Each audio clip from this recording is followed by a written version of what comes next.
So, first thing, in case you left our previous discussion thinking that Jewish law today allows Jews to marry Gentiles as long as they're not Canaanites, it is not. It does not.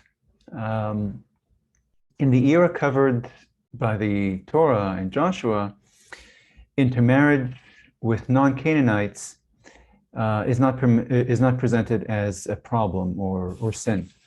In fact, non-Israelite women who married Israelite men didn't even have to convert to Judaism. Such a woman simply joined her husband's family, tribe, nation. She joined in serving the God of her new family, and her children would naturally be Israelites. Okay, so, and by the way, you need to know that biblical Judaism was patrilineal, not matrilineal as it is today. So the belonging to the group passed through the father, not through the mother, or was determined by the father. So that's during the biblical era.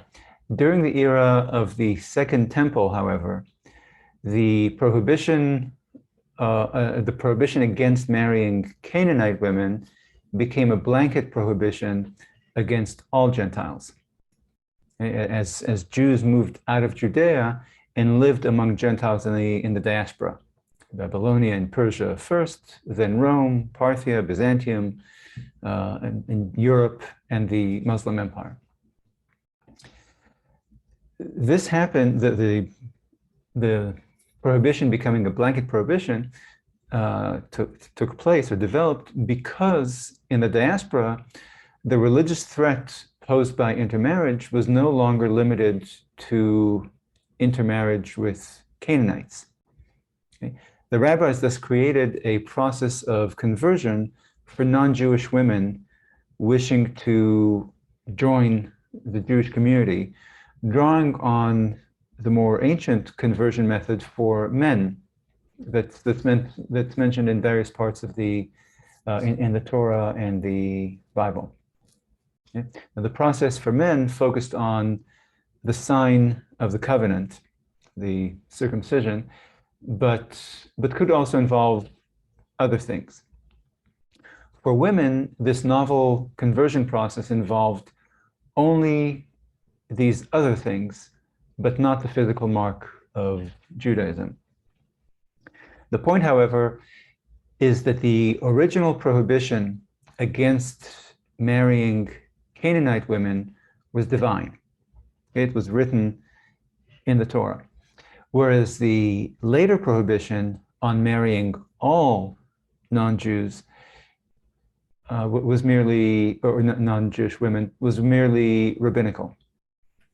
Okay? So it takes the letter of the law from the Torah, the prohibition on marrying local Gentile women in the land of Canaan. It identifies the spirit of the law, of this law, its religious purpose of preventing foreign worship in Jewish homes, and then applies it to the new circumstances in which Jews found themselves in their localities outside the land of Israel, dwelling among Gentiles who were not Canaanites. So that's that. Second, I want to mention circumcision, because we mentioned circumcision as one of the ways God aims to separate his people from other peoples. Now, indeed, in Joshua chapter 5, before the Israelites begin their conquest of their promised land with the attack on Jericho, they circumcise themselves to renew the mark of the covenant between Abraham and God, and marking themselves physically as God's people. So I want to just offer a quick word about the history of circumcision and how it came to be associated with Jews. Now, circumcision was practiced or had been practiced by the Egyptian aristocracy and priesthood, although not exclusively by them. So other families could. It usually marked the elite, wealthier families or connected families. But again, it was a mark of the upper class, the aristocracy and the priesthood in Egypt. And it was also circumcision was also practiced by Semitic peoples in the Near East. Okay, so, and we know this because in Jeremiah chapter 9, verses 24-25, Jeremiah warns that God will pass judgment on all the peoples of the region who circumcise, at which point he lists the Egyptians, the Jews, the Edomites, the Ammonites, the Moabites, and the desert peoples between Egypt and Arabia. Okay. Now you'll notice, I hope, that other than the Egyptians, all these peoples are nations that the Bible identifies as the cousins of the Israelites. Okay, the desert peoples, these are the Nabateans, the Proto-Arabs. These are the descendants of Ishmael. The Ammonites and the Moabites are the descendants of Lot. And the Edomites are the descendants of Esau. The Canaanites, by contrast, probably did not circumcise. Okay? No outside sources suggests that they were circumcised. And Genesis 34, the story of the rape of Dinah, indicates that the Canaanite inhabitants of Shechem, of Nablus in Samaria, were uncircumcised. Now, as the Greeks and later later Romans, who abhorred and in some cases outlawed bodily mutilation, including circumcision, as they expanded their cultural and commercial and diplomatic and political and of course military influence in the region, in the Near East, the practice of circumcision in the area declined. Okay. Now, the first Greeks to enter this region were the Philistines, or the Sea Peoples, which included the Philistines. This happened in the 12th century BC. And we know for certain that the Philistines were not circumcised, which we would not expect them to be, being Greek or Greek from the area of the Greek islands. But we know that they were uncircumcised because the Bible refers to them repeatedly as arelim, which is a derogatory epithet that literally means uncircumcised. Okay, it's kind of like it's like calling them dirty or unclean. Okay, so it's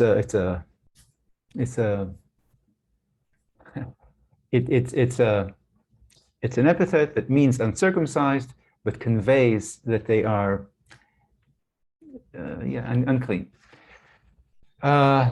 Just repeated that for no reason.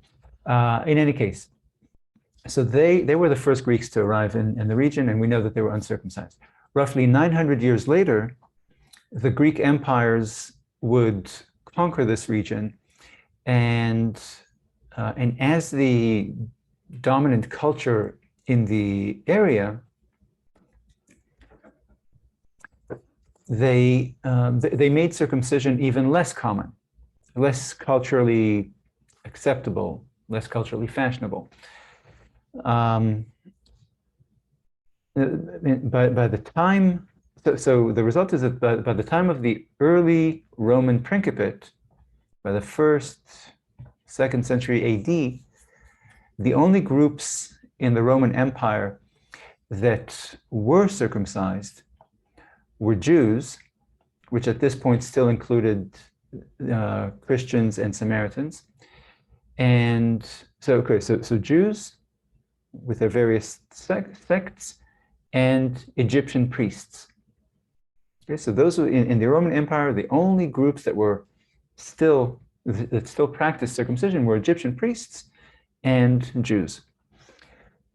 Therefore, because circumcision was so rare beyond Jewish circles within the empire, it became known as a Jewish practice and was seen as evidence of Judaism from that point on. And when Christians, later on, when Christians at around the early/mid 2nd century AD, when Christians broke away from Judaism, they discontinued the practice of circumcision. This reflects the fact that the early church opened itself to non-Jews who, in the Roman world, were universally uncircumcised. Okay? But the abolition of circumcision in the early church was not merely a PR decision, so a cultural acquiescence to the aesthetic and cultural sensibilities of would-be converts in the Greco-Roman world. Because along with circumcision, the church canceled the dietary laws of the Old Testament and most of the other rules that regulated Jewish life and again separated and distinguished Jews from their Gentile neighbors. Okay? The idea that God was that the God of Abraham was a national God. Okay? The idea that God chose a nation to be his people clashed with the central theology and also the politics, but certainly with the central theology of Christianity as St. Paul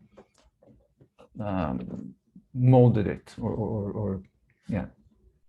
So again, it wasn't simply a cultural acquiescence to the Roman world. It was a central theological principle that Christianity didn't want to observe this separation between God's people and the Gentiles. Their message, Christianity's message, is universal. Okay, God's people is humanity. Okay, so next we will move to the two most enjoyable, to me, the most enjoyable books of the Bible, and that is the book of Judges, which gives us great characters like Ehud, Deborah, Yiftach, and Samson, and the book of Samuel, which gives us 4 fantastic characters in Samuel, Saul, David, and Yoav, who is David's chief of staff or army chief. Great characters, good drama, and plenty of it, and a lot of action. The readings in Judges will be quite short, since we'll devote 1 week to Ehud, Deborah, and Gideon, and then 1 week each to Yiftach and Samson, were my 2 favorites. So for next week, please read Judges 1 through 9. The book starts with a snapshot of the situation in the land of Israel. And actually, let me share the screen so you can see this snapshot.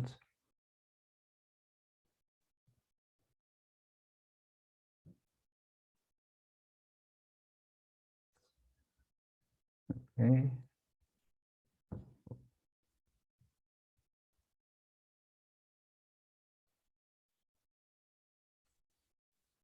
Okay, so you can see here this snapshot in the land of Israel at the death of Joshua. Okay, so chapters 1 and 2 in Judges cover the death of Joshua, and what you see here on the screen is the physical representation of what was, how this land was shaped politically at that time. Then in chapters 2 and 3, there's a framework for the book of Judges, which outlines the repeating plot development or the repeating structure of the book. The Israelites sin by worshiping foreign gods. The Israelites fall prey to their neighbors because of this. The Israelites then cry out to God to save them, and then the Israelites are liberated by a judge, which is what today we would call a chieftain. Okay, so a strong man who leads his people in wartime and rules them in times of peace. Okay, administers justice in times of peace. After that, from chapter 3 on, the book launches into its first judge. Now, an interesting anecdote about this form of leadership, this judgeship as a political institution. At roughly the same time as the book of Judges, at around 900 BC, which is a century, maybe 2 centuries after the book of Judges, the Phoenicians, who were a people in what is today Lebanon, just north of Israel.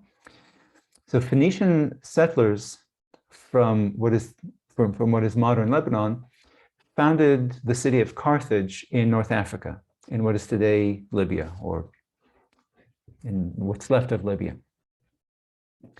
So Carthage, which you probably all know from the famous Punic Wars against Rome, Carthage, which became a mighty empire in the Mediterranean, started out as a Phoenician colony. And by the way, the wars between Carthage and Rome are called Punic Wars because Punic is the Latin word for Phoenician. Okay.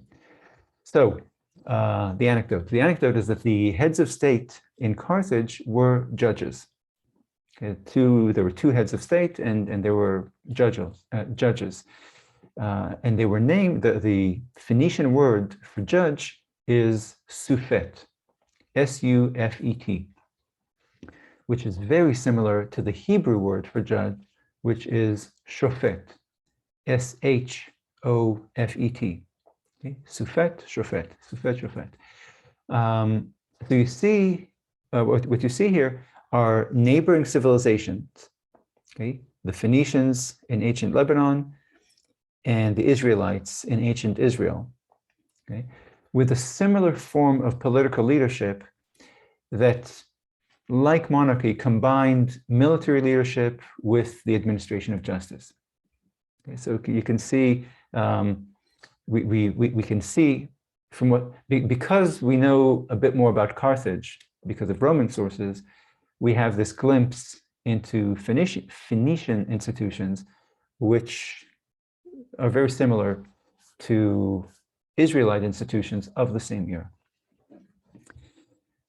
So the 12 judges in the book of Judges come from different tribes, each leading his tribe or a coalition of tribes against a different local enemy. Each of the 12 sections, each of the mentions or stories, accounts of these 12 judges ends with the Israelites' liberation, after which appears the repeating, with the exception of Samson, the last judge. Well, this pattern that I'm identifying here is true for the first 11, but not for Samson. So,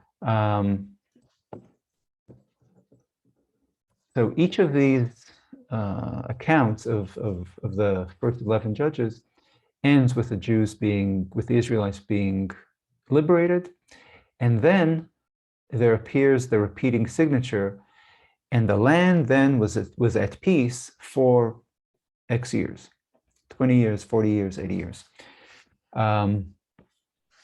So that's the kind of repeating structure of the book. Judge, liberation, and the land rested, and the land was at peace for X number of years. Now, of these 12 judges, 7 are considered minor judges, meaning judges who receive only a line or only a few lines telling us their name, maybe which tribe they're from, and who they defeated in battle, and how long the land enjoyed peace thereafter. Okay. The 5 major judges are judges that get full stories about their exploits. Ehud ben Gerah, Deborah, Gideon, and also his son Avimelech, who ruled after him, Yiftach, and Samson. Okay, the stories are quite short. So Samson, the whole story of Samson, which is the longest, is 4 chapters. Gideon is 3, Yiftach is 2, Deborah 2, and Ehud 1. Not even that. So what we'll do next week is focus on the first 3 major judges, Ehud, Deborah, Gideon, and then we'll devote a week each to Yiftach and Samson. And these stories are perfect because they're fun, action-packed, and short and interesting. So I hope you enjoy them. Now, one assignment for next week, as you read the chapters 1 through 9, when you read Gideon's story, please contrast in chapter 6, please contrast verses 8 through 10 with verses 12, 13. Okay? Chapter 6, verses 8 through 10, contrast them, compare to chapter 2, verses 12, 13. Just what do you make of this? Okay. And also, please consider whether you see a change in the Gideon character over the course of his story, whether you see character development in Gideon. Okay, I will leave it at that and see you next week.